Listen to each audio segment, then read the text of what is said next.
ድምፂ ውፅዓት ብስራት ዕልልታ ውድኺ ሓድነትና ህዝባዊት ዋልታ ኣብዚ ግዜ እዚ ዓለም ናበይ ገጻ ትኸይድ ዘላ? ሰላም ክቡራት ሰማዕትና ከመይ ቀኒኹም? እምበኣር ዓለማውን ከባብያውን ዝድህስስ ትሕዝቶ ቀሪብና ኣለና። ሰናይ ምክትታል። ኣብዚ ግዜ እዚ ዓለምና ናበይ ገጻ ትኸይድ ዘላ? ኣብ ዓለም ደቂ ሰባት ብባህሪኦም ንመነባብሮኦም ዝኸውን ጸጋታት ንምርጋጽ ይኹን ጸጥታዊ ኩነታቶም ውሕስ ንምግባር ወትሩ ኣብ ቃልሲ ይርከቡ። ደቂ ሰባት ከምኡውን ሃገራት ወይ መንግስታት ወትሩ ኣብ ውድድር ምስ ኣተው እዮም። እቲ ውድድር ብሰላማዊ መንገዲ ጥራሕ ዘይኮነ ኣብ መብዛሕትኡ ብዓመፅ ዝተሰነየ ስለ ዝኸውን ብኡ መንፅር ኣብ ዓለምና ብዙሓት ውግኣት እናተኻደ እዮም መፅዮም። መቐፀልታ ናይቶም ብዙሓት ውግኣት እምበኣር ክልተ ውግኣት ዓለም ከም ዝተኻየዱ ታሪክ ይነግረና። ቀዳማይ ውግእ ዓለም ዝበሃል ምስ ተኻየደ ውግእ ከይድገም ብምባል ሃገራት ንዘሰሓብዎን ጉዳያት ብዘተ ክፈትሓ ዝሕግዘን ሰላም ክሰፍን ክረጋግፃን ናይተን ሽዑ ዝነበረ ሃገራት ሊግ ኦፍ ኔሽን ዝበሃል ማሕበር ብ10 ጥሪ 1920 ኣቆማ። እንተኾነ ግን እቲ ማሕበር ሰላም ክሰፍንስ ይትረፍ ውግእ ጠጠው ክብል እውን ኣይበቕዐን። ንዕኡ ስዒቡ ብመስከረም 1939 ዝጀመረ ካልኣይ ውግእ ዓለምስ ተኻየደ። ካብ ቀዳማይ ውግእ ዓለም ዝሰፍሐን ዝኸፍአን ዕንወት ኣመዝገበ። ድሕሪ ሕጂ ዝኾነ ውግእ ከይለዓል ብምባል ብዙሕ መብዛዕታት ዘለዎ ኪዳን ዝተኣታተወሉ ማሕበር ውድብ ሕቡራት ሃገራት ወይ ዩናይትድ ኔሽን ቆመ። እዚ ኪዳን እዚ ብክልተ ቀፅርታት ወይ ድማ ዴሳውን ርእሰማላውን ወይ ከዓ ምዕራባውያንን ምብራቃውያንን እናተመርሐ ክሳብ 1989 ክጸንሕ ኸኣለ። ምስ ውፅኢት ናይ ዝካየዱ ዝነበሩ ቃልስታት እቲ ምብራቃዊ ደንበ ዝበሃል ስለ ዝፈራረሰ ዓለም ኣብ ትሕቲ ቁፅፅር ሓደ ቀፅሪ ክትከይድ ጸንሐት። ቃልስታት ስለ ዘየቋርፅ ድማ እቲ ሓደ ቀፅሪ እመርሕ ኣለኹ ዝብል ሕቡራት መንግስታት ኣሜሪካ ኣዝዩ ኣብ ዝደኸመሉ መድረኽ ከም ዝበፅሐ ምልክታት ኣለዉ። ብምዃኑ ኣብዚ መበል 21 ክፍለ ዘመን እቲ ብኣሜሪካ ዝምራሕ ሓደ ቀፅሪ ናይ ዓለም ስርዓት ክሕቆን ይረአ ኣሎ። ምናልባት 2 ወይ 3 ቅፅርታት ከይተመስረተ ዝተርፍ ኣይመስልን። ምልክቱ ከዓ መብዛሕትአን ብኣብ ደቡብ ዝርከባ ሃገራት ከም ብራዚል፣ ሩስያ፣ ህንዲ፣ ቻይና፣ ደቡብ ኣፍሪቃ ዝምራሕ ምቋም ብሪክስ ዝበሃል ምትእኻብ ምቕልቃል እዩ። ብተወሳኺ እቲ ንሓደ ቀፅሪ እመርሕ ኣለኹ ዝብል ብኣሜሪካ ዝምራሕ ምዕራባዊ ዓለም ኣብ ክንዲ ጉዳይ ዘመዓራርን ሓድነቱ ዘረጋግፅን ብሰንኪ ፋላዊ መርሒ ኣሜሪካ ብርክት ዝበሉ ወጥርታት ይረኣዩ ኣለዉ። ኣብ ዝሓለፉ እዋናት ብርክት ዝበሉ ተረኽቦታት ተረኣዮም እዮም። ዞባና ክንቋፃፀር ኣለና ብዝብል ምኽንያት ዘይንቡራት ዝኾኑ ነገራት ክትግበሩ ክስምዑን ክረኣዩን ጸኒሖም እዮም። ብመጀመርያ ካናዳ መበል 51 ስቴት ናይ ኣሜሪካ ክትከውን ይግባእ ክብል መራሒ ኣሜሪካ ዶናልድ ትራምፕ ክዛረብ ተሰሚዑ። ቀፂሉ ናብ ሓንቲ ልዕላዊት ዝኾነት ሃገር ብምኻድ መርሒኣ ካብ ቦትኡ መንጢሉ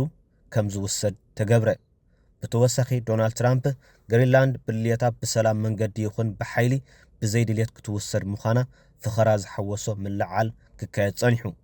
ካብዚ ሓሊፉ ትራምፕ ንመራሕቲ ሃገራት ኣባላት ኔቶ ክጻረፍን ክዝልፍን ተሰሚዑ። ንሳቶም እውን ከምቲ ልሙድ ብሓደ ክንጓዓዝ መታን ኢሎም ክጽመሙ ኣይከኣሉን። ዝግባእ መልሲ ክህቡ እዮም ተሰሚዖም። እዚ ኩነታት እዚ ንኣባላት ሃገራት ኔቶ ይትረፍዶ? ንኻልኦት ሃገራት ከም ዩክሬን ሓገዝ ክህብ ኔቶ ንመጻኢ ከመይ ክኸውን እዩ ዝብል ሕቶ ዘልዕል ኮይኑሎ። ብኻልእ ወገን ሃገራት ምዕራብ ኤውሮጳ ብዘይ ተሳትፎ ኣሜሪካ ናይ ጸጥታን ምክልኻልን ዓቕሞም ክዕብዩ ይጓዩ ዘለዎ ይመስሉ። እዚ ማለት ኣሜሪካ ንበይና ምዕራብ ኤውሮጳውያን ሃገራት ድማ ብዘይ ኣሜሪካ ንበይኖም ከምኡውን ዝተኣኻኸብ ዘሎ ብሪክስ ንበይኑ ኮይኖም መን ይፈልጥ 3 ቀፅሪ ከቆሙ ድዮም ዝብል ሕቶ ክልዓል ባህርያዊ እዩ። ጽልዋ ትራምፕ ኣብ ምዕራብ ኤውሮጳን ከባቢኡን ጥራሕ ጠጠው ኣይበለን። ናብቲ ብወሽመጥ ዓረብ ወይ ድማ ወሽመጥ ፐርሽያ ዝፍለጥ ተነቃፍ ቦታ እውን ይጥምት ኣሎ። ኣብ ዝሓለፈ እዋን ብዙሓት ሰባት ዝተቐትሉሉን ከምኡውን ብኣሽሓት ዝቁፀሩ ዝተመቕሑሉን ኢራን ንንውሕ ዝበለ ግዜ ቀጻሊ ሰላማዊ ሰልፍታት ይካየድ ከም ዝነበረ ዝፍለጥ እዩ። ነዚ ኣመልኪቱ ፕረዚደንት ትራምፕ ነቶም ሰላማዊ ሰልፍታት ዘካይዱ ዝነበሩ ብግልፂ የተባብዕ ነይሩ እዩ። ቅድሚኡ ምስ እስራኤል ብዝነበረ ዋጢጥ ንናይ ኢራን ኒክሌራዊ ዓቕሚ ሃሪምናዮ ይበሃል ነይሩ። ሕጂ ከዓ ሓንሳብ ብዝነበረ ሰላማዊ ሰልፍታት ምኽንያት ሓንሳብ ድማ ኢራን ኒክሌራዊ ዓቕማ ትዕቢ ስለ ዘላ ወይ ናብዘተ ኣብ ጣብላ ኮፍ ትበል እንተዘይኮይኑ ክንሃርማ ኢና ዝብል ምግብዕባዕ ይስምዓ ኣሎ ድሮውን ካብተን ዝዓበያ ናይ ውግእ መራኽብ ኣሜሪካ ናብቲ ከባቢ ተላኢኸን ኣብ ተጠንቀቕ ይርከባ እዚ ከምዚ ኢሉ እንከሎ ኣሜሪካ ብዛዕባ ኣብ ኢራን እትወስዶ ስጉምቲ ምስ እስራኤልን ስዑድ ዓረብያን ትዛተ ከም ዘላ ክሕበር ጸኒሑ እዩ ምስ እዚ ተተሓሒዙ ቱርክን ኣሜሪካን ኢራንን ንምርድዳእ መንጎኛ ኮይና ከም ዝቐረበትን እቲ ርክብ ተሰሪዙ ኣብ ኦማን ክኸውን ተሰማሚዓ እዚ ኣብ ኦማን ተቆፂሩ ዝነበረ ርክብ ኣሜሪካን ኢራንን ሕጂ እውን ተሰሪዙ ከም ዘሎ ማዕከን ዜና ኣልጀዚራ ጸብጺቡ ብኣንጻር እዚ ቻይና እዚ ብኣሜሪካ ንኢራን ንምህራም ዝውጥን ዘሎ መደብ ብትሪ ከም እትቃወሞ ብወኪላ ኣቢላ ኣፍሊጣላ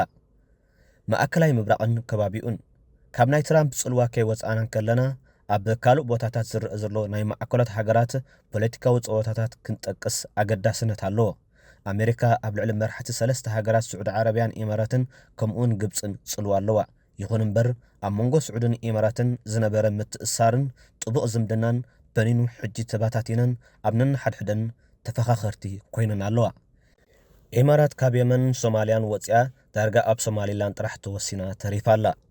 ኣብ ሊብያ እትገብሮ ዝነበረት ንጥፈታት ንኸይተሰላስል ድማ ስዑድያን ግብፅን ብናይ ኤር ግዝኣተን ነፈርታ ከይሓልፋ ከልኪለንኣ ይርከባ ብኻልእ ወገን ኣብ መንጎ ስዑድን ግብፅን ብዝተፈላለዩ ምክንያታት ተበጊሰን ጥቡቕ ዝምድናታት እናገበራ ይኸዳ ኣለዋ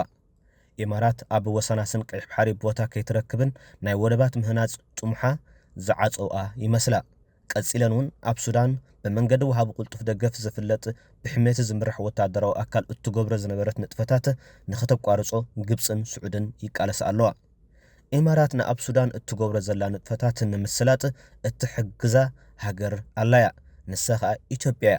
እዚ ማለት ኢትዮጵያ ኣብ ትሕቲ ጠመተ ስዑዲ ግብፅን ካልኦትን ኣትያ ትርከብ እዚ እምበኣር ናብ ካልእ ናይ ትራምፕ ጽልዋ ይወስደና ኣብ መንጎ ኢትዮጵያን ግብፅን ብናይ ማይ ጸጋ ምኽንያት ኩሉ ግዜ ምስ ተጣማመታ እየን ግብፂ ናይል ህይወተ እዩ ስለ እትብል ኩሉ ግዜ ውሕስ ክኾነላ እያ ትደሊ በዚ ምኽንያት ናይ 1875 ውግእ ዓይላ ጉንደት ናይ 1876 ውግእ ጉራዕ ብሰንኪ ግብፂ ነቲ ምንጪ ኣባይ ንምቁፅጻር እዩ ነይሩ ኢትዮጵያ እውን ካብ ግዝኣታ ዝፍልፍልናታ ጸጋ ስለ ዝኾነ ክጥቆመለ እየ ክትብል ባህርያዊ እዩ እንተኾነ ግን ኣብ ግዜ ምምሕዳር መንግስቲ ኢህኣደግ ማይ ዝዕቁር ሓፅቢ ክህነፅ ተጀመረ ኣብዚ እዋን እዚ ድማ ተዛዚሙ ተባሂሉ ንዓለም ግልፂ ኮይኑ ኣሎ ብምዃኑ ብሰንኪ ሓፅቢ ኣባይ ኢትዮጵያን ግብፅን ኣብ ምትፍናንየን ዝርከባ ኣብ ዝሓለፈ እዋን ትራምፕ መንጎኛ ንክኸውን ኣዘራረብ ዝኾነ ደብዳቤ ሰዲዱ ከም ዝነበረ ዝዝከር እዩ ትራምፕ ወሲኹ እዚ ናይ ኣባይ ሓፅቢ ኣሜሪካ ንሕና ኢና ምዊልናዮ ክብል ተሰሚዑ ቅድሚ ሕጂ ግን እቲ ምወላ ብህዝቢ ኢትዮጵያ እምበር ብኻልእ ከም ዘይኮነ ይግለጽ ከም ዝነበረ ይፍለጥ እዚ ኮይኑ ግን ትራምፕ ንምሓዛ እታ ኣብ ትሕቲኡ ዘላ ኢማራት ዝኾነት ኢትዮጵያ ዝዕምፅ ከይኮነ ኣይተርፍን እዩ ዝብል ትንታኔታት ኣሎ ከምኡ እንተኾይኑ ረብሓ ኢትዮጵያ ብኸመይ ክረጋገጽ ዝብል ኣዘራራቢ ኮይኑ ኣሎ ብኻልእ ሸነኽ ምስቲ ዝኸይድ ዘሎ ናይ ኣህግራዊ ስርዓት ኣካይዳ ንውፅእ ዝተኣሳሰር ዝመስል ምትእኻባት ይካየድ ኣሎ ኣብ ዝሓለፈ ኣብ ዓለማዊ ቁጠባዊ መድረኽ ኣኼባ ዳቮስ ተሳተፍቲ ከም ናይ ካናዳ ቀዳማይ ሚኒስተርን ናይ ፊንላንድ መራሒ ዝበልዎ ተመሳሳሊ ዘረባታት ኣሎ ንሱ ከዓ እዚ ናይ ኣሜሪካ ምፍራሕ ዘይምክባር ከም ጎይታን ጊላን ምርኣይ ንመጻኢ ውሕስነት ስለ ዘየረጋግጽ ንመጻኢ ክብርን ጸጥታን ክሕሎ እንትኾይኑ ካልእ መንገዲ ሃሰስ ክበሃል ከም ዘለዎ ዋላ ምስ ኣብ ደቡብ ዘለዎ ሃገራት ዝምድናና ብምስፋሕ ክግበር ከም ዝኽእል መልእኽቲ ዘመሓላልፉ መግለፂታት እዮም ነይሮም እዚ ተኸቲሉ እምበኣር ማእከላይ ሓይሊ ኣለና ዝብላ ሃገራት ምጥርናፍ ጀሚረን ኣለዋ ንኣብነት ስዑድ ዓረብያ ቱርኪ ካልኦትን ዝሓወሰ ምስታ ኒኩለር ሓይሊ ዘለዋ ሃገር ፓኪስታን ምትእስሳር ጀሚረን ኣለዋ ብኻልእ ወገን ድማ ኢማራት ኢትዮጵያ ሓዊስካ ምስታ ኒኩለር ሓይሊ ዘለዋ ህንዲ ስምምዓት ከም ዝገበራ ይሕበር ኣሎ እዚ ናበይ ከምርሕ ክኸውን ይኽእል ዝብል ሕቶ መልሲ ንምርካብ ግን ዕቱብ ዝኾነ ምክትታል ዘድሊ ይመስል ኩነታት ኢትዮጵያ ካብ ኢትዮጵያ ከይወፃና ብዛዕባ ውሽጣዊ ኩነታት ሃገር ፖለቲካውን ጸጥታውን ኩነታት ኢትዮጵያ ካብ ቅድሚ ምጅማር 20 ክፍለ ዘመን ንነጀው ከምዚ ናይ ሎሚ ተዘራሪጊው ኣይፈልጥን ከምቲ ዝፍለጥ ብረት ዘልዓሉ ሓይልታት ኦሮሞ ኮነ ናይ ኣምሓራ ሓይልታት ፋኖ ነቲ ስርዓት ክብድህዎ ጸኒሖምን ኣለውን ኣብ መንጎ ትግራይን ስርዓት ብልጽግናን ዝመርሖ ናይ ዝተፈላለዩ ልፍንትታት ውግእ ንኣስታት 2 ዓመት ከም ዝተኸየደ ኩሉ ዝፈልጦ ሓቂ እዩ ይኹን እምበር ብናይ ውዕል ፕሪቶርያ ዝፍለጥ ናይ ተኽሲ ተጻብኦ ጠጠው ምባልን ካልኦት ብመስርሕ ክትግበሩ ዝተቐመጡ ውዕላትን ተገይሮም ከም ዝነበሩ ዝፍለጥ እዩ እንተኾነ ግን እቶም ስምምዓት ክሳብ ሎሚ ከይተተገበሩ ጠጠው ካብ ዝብሉ ግዜ ኣቁፂሮም እዮም ዝብል ክሲ ብወገን ትግራይ ከም ዘሎ ክግለጽ ጸኒሑ እዩ ክልቲኦም ወገናት ብኣህግራዊ ትካላት ነቲ ውዕል መናፍረሶ ወግእ ከም መንጀመረ ዝብሉ ሕቶታት ክለዓሉ ከለዉ ኣብ ቁኑዕ ቦታ ኣለኹ ዝብል ምርብራብዮም ክገብሩ ጸኒሑ መንበር እቲ ውዕልስ ከም ዝደስከለ ብሩህ ነይሩ መዓልትን ከልብን ከይጸዋዓካ ይመጽእ ከም ዝበሃል ውዕል ፈሪሱ ውግእ ጀሚሩ ዝብሉ ወረታት ኣለዉ ድሮውን ድሮናት ኣብ ትግራይ ኣብ ልዕሊ ገለ ሲቪላውያን ጉድኣት ዘብጽሐ ኩነታት ኣሎ ከምኡውን ናይ ነፋር በረራ ናብ ትግራይ ብዘይ እውጅ ኣገባብ ጠጠው ኢሉ ከም ዘሎ ክግለጽ ጸኒሑ እዩ ምዝ ናይ ዘይሰላም ኩነታት ኢትዮጵያ ኣህግራዊ ቀልቢ ስሒቡ ይርከብ ኢትዮ ፎረም ዝበሃል ናይ ኣምሓርኛ ናይ ዜና ማዕከን ከም ጸብጸቦ ነዚ ደመና ውግእ ዘስተውዓሉ ብርክት ዝበሉ ኣህግራዊ ትካላት ሓሳባቶም የካፍሉ ከም ዘለዉ ጸብጺቡ ናይ ሕቡራት ሃገራት ዋና ጸሓፊ አንቶኒዮ ጉተረስ ማእከላይ መንግስቲ ኢትዮጵያን ሕወሓትን ናይ ፕሪቶሪያ ስምምዕ መሰረት ገይሮም ክዛተዩ ውዕል ፕሪቶሪያ ዘረጋገጸ ገለ ኣወንታታት እንተለዉ ከም መሰረት ጌርካ ሰላም ምህናጽ ሓጋዚ ምዃኑ ደጊሞም ናብ ዓናዊ ውግእ ከኣቱ ከም ዘይብሎም ከም ዝተማሓጸነ ኣብርሂቡ ቀጺሉ ኤውሮጳዊ ሕብረት እውን ክልቲኦም ኣካላት ብዝተኸኣለ መጠን ንውግእ ክጽዮኑ ኣዘኻኺሩ ኣፍሪቃዊ ሕብረት እውን ከምኡ ውግእ ንኸይካየድ ተማሓጺኑ ኣሎ ኣሜሪካ እውን ካብ ውግእ ሰላም ክመርጹን ሰላማዊ ዘተ ዋና ናይ ቃልሶም መሳርሒ ክገብሩ ንኽልቲኦም ወገናት ምሕጽንታ ከም ዝቐረበሎም ኢትዮ ፎረም ኣብርሂቡ እዚ ጸጥታውን ፖለቲካውን ኩነታት ኢትዮጵያ ኣብ ግምት ብምውሳድ መንግስቲ ዓባይ ብሪጣንያ ንዜጋታት መብርሒ ሂቡ ኣሎ እንደኾነ ናብኡ ዘይምጋሽ እንተዘይኮነ ድማ ብዙሕ ከባቢታት ብምዝርዛር ናብቶም ከባቢታት ከይገሹ ንዜጋታት ኣጠንቂቓላ ኣብዚ ክበር ዘለዎ ግን ማእከላይ መንግስቲ ኢትዮጵያ ነቲ ናይ ፕሪቶሪያ ውዕል ምስኡ ዝፈረመ ውድብ ሕወሓት ከም ፖለቲካዊ ውድብ ዘይምፍላጡ ሓደ ካብቶም ዓበይቲ ዕንቅፋታት እዩ ኩነታት ከምዚ ኢሉ እንከሎ እቲ ውግእ ክቕጽል ድዩ ወይስ መፍትሒ ተረኺቡስ ጠጠው ክብል እዩ ንመጻኢ ዝርአ ጉዳይ ኮይኑ ኣሎ ኤርትራ ኣብ ዓለም መጠኑ ዝሰሓተ ስርዓት ከም ናይ ህግደፍ መራሕቲ የለን ታሪክ ከመይ ክገልጾምን ክምዝግቦምን ዝብል ሕቶ ንግዜ ስግር ኢልና ብዛዕባ ኣብታ ዝዓበየትን ዝሓየለትን ሃገር ኣብ ዓለም ዝበሃል ዘሎ ኣዘራራቢ ኮይኑ ጉዳይ ከም ዘሎ ኩሉ ዝፈልጦ ሓቂ እዩ ንሱ ከዓ ብዛዕባ ፋይላት ኤቢሲ ተባሂሉ ዝፍለጥ እዩ እዞም ፋይላት እዚኣቶም ኣብ ዓለም ኣብ ነውሪ ዝሳተፉ ሓያላት ሰባት ዝሓዘ እዩ ናይ ኤርትራ መራሕቲ ድማ ኣስማቶም ኣብዚ ናይ ነውሪ ፋይላት ተሰኒዱ ይርከብ ኣሎ እቲ ነውሪ ድማ ብዘይ ፍቃድ ህዝቢ ኤርትራ ኤርትራን ኢትዮጵያን ሓንቲ ሃገር ክኾና ከም ዝተሰማምዑ ኣብቲ ፋይላት ከም እተረኽበ ኣርእስቲ ኮይኑ ኣሎ ክቡራት ሰማዕትና ዝነበረና ትሕዝቶ ዝመስል ብኻልእ ትሕዝቶ ብሰላም ይረኽበና ሰሰናይ ብሩኽ ምሸት